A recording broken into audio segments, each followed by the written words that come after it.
Salam dan bahagia. Berikut PowerPoint interaktif gerak benda dan makhluk hidup di lingkungan sekitar. Saya Apriani Rahaisa Putri dengan NIM 2019-016033. Petunjuk penggunaan media. Yang pertama, berdoalah sesuai agama dan keyakinan Anda sebelum memulai belajar. 2. Tekanlah tanda panah kanan atau kiri pada tiap berganti slide. Yang ketiga, bacalah dan pahami uraian materi secara seksama. Yang keempat, lihatlah referensi video gerak benda dan makhluk hidup di lingkungan sekitar. Yang kelima, mengerjakan latihan soal pada link kuisis. Menu, petunjuk penggunaan, tujuan, KI, dan KD. Kuisis, materi bab 1 konsep gerak, bab 2 sistem gerak manusia, bab 3 sistem gerak hewan, bab 4 sistem gerak tumbuhan. Tujuan pembelajaran KI dan KD sebagai berikut.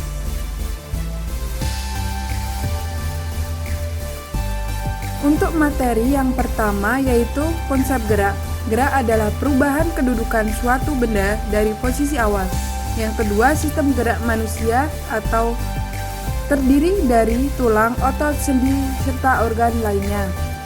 Yang ketiga, sistem gerak hewan yang terdiri dari vertebrata dan avertebrata. Yang keempat, sistem gerak tumbuhan yang terjadi karena adanya rangsangan baik berasal dari dalam maupun luar. Yang pertama, konsep gerak. Gerak lurus adalah gerak benda pada lintasan lurus.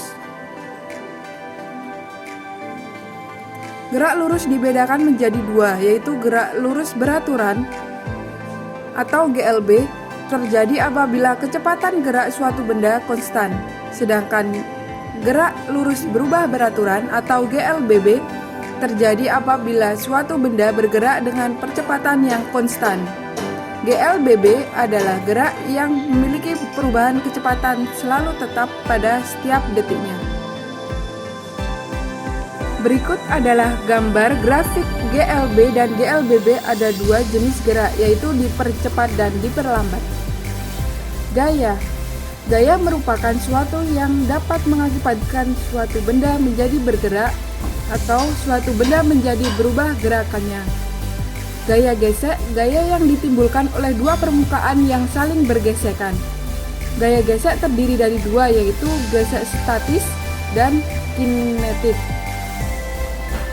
Hukum 1 Newton, bunyinya setiap benda akan mempertahankan keadaan diam atau bergerak lurus beraturan, kecuali adanya gaya yang bekerja untuk mengubahnya.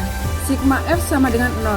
Hukum 2 Newton dengan persamaan sigma F sama dengan M kali A. Hukum 3 Newton yaitu untuk setiap aksi selalu ada reaksi yang sama besar. F aksi sama dengan berbanding terbalik dengan F reaksi. 2. Sistem gerak manusia. Komponen utama yaitu yang pertama rangka, sendi, otot. Gangguan dan kelainan pada sistem gerak manusia. Yang pertama rakitis, fraktura, lordosis, kifosis, osteoporosis. Rangka, tulang anggota gerak, yaitu tangan dan kaki. Tulang tengkorak, berfungsi melindungi otak dan bola mata, tersusun dari tulang pipi dan terdiri dari 22 tulang. Tulang badan terdiri dari 5 macam tulang, yaitu tulang belakang, tulang dada, tulang rusuk, tulang bahu, dan tulang panggul.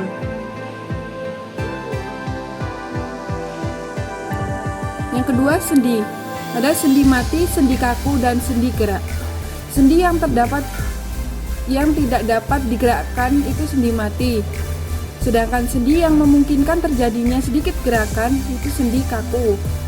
Yang ketiga, sendi gerak itu sendi yang memungkinkan terjadinya gerakan yang lebih bebas.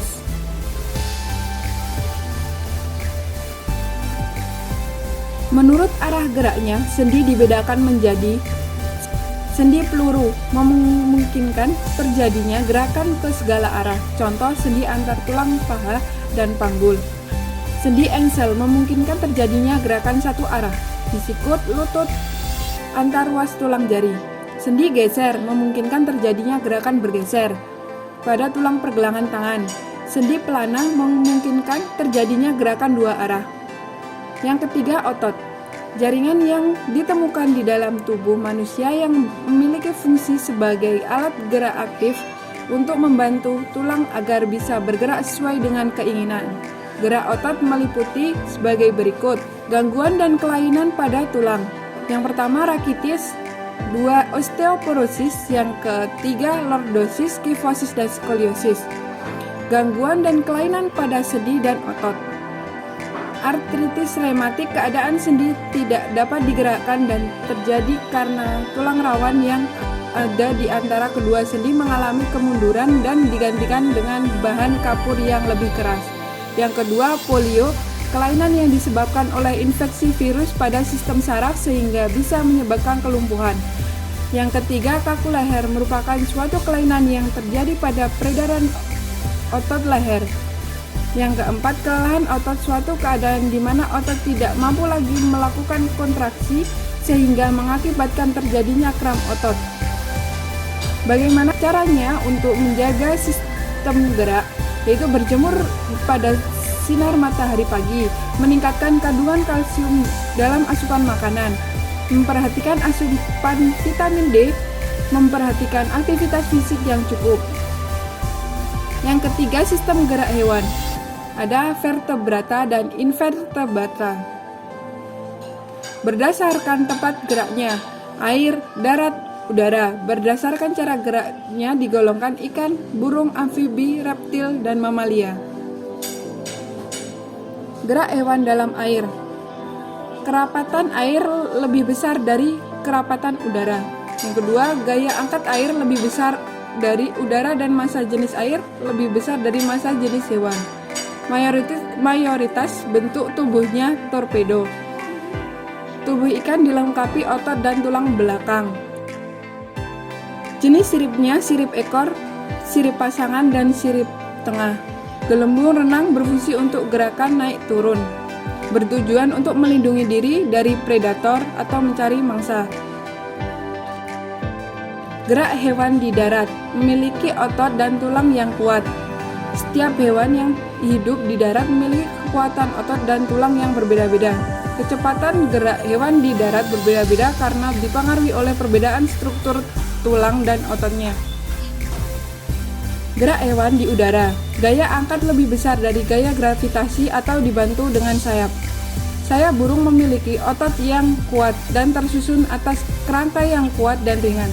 Bentuk sayap melengkung menyebabkan aliran udara di bagian punggung lebih cepat.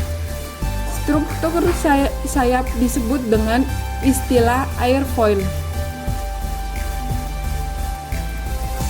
Saat sayap dikepakkan, sayap memberikan gaya aksi terhadap udara di bawah sayap, dan udara akan mengalir ke bawah sayap sehingga burung dapat terangkat ke atas. Hukum 3 Newton. Yang ketiga, sistem gerak tumbuhan. Berdasarkan asal datangnya rangsangan, dibedakan menjadi gerak endonom, gerak higroskopis, gerak esinom. Gerak tumbuhan berdasarkan asal datangnya rangsangan. Yang pertama, gerak endonom, yaitu gerak yang terjadi secara spontan dan tidak diketahui penyebabnya. Contohnya, kloropas memutar mengelilingi isi sel pada daun hidrilla. Gerak higroskopis, yaitu gerak bagian tumbuhan karena pengaruh perubahan kadar air dalam sel sehingga terjadi pengerutan yang tidak merata. Contohnya, gerak pecahnya buah polong-polongan. Gerak esinom, gerak tumbuhan yang disebabkan oleh adanya rangsangan dari lingkungan sekitar. Contohnya, gerak pohon menuju cahaya matahari, gerak mekarnya bunga pohon pinus. Gerak tropisme, yaitu gerak tumbuhan yang arah geraknya dipengaruhi oleh arah datangnya rangsang dari luar. Gerak tropisme ada dua, yaitu positif dan negatif.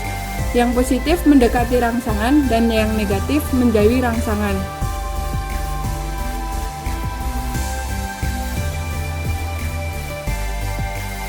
Gerak taksis yaitu gerak pindah tempat seluruh bagian tumbuhan yang arahnya dipengaruhi oleh sumber rangsangan. Dibagi menjadi dua yaitu kemotaksis dan fototaksis. Gerak nasti yaitu gerak yang sebagian tubuh tumbuhan karena rangsangan dari luar. Arah gerak tidak dipengaruhi oleh arah datangnya rangsangan.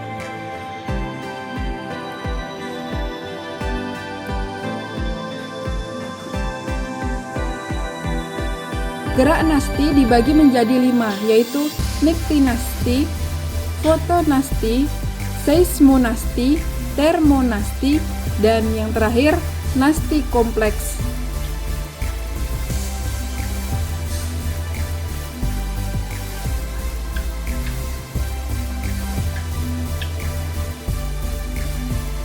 Berikut adalah link YouTube yang digunakan untuk penguatan materi sistem gerak dan latihan soal pada link kuisis yang dapat dikerjakan oleh adik-adik.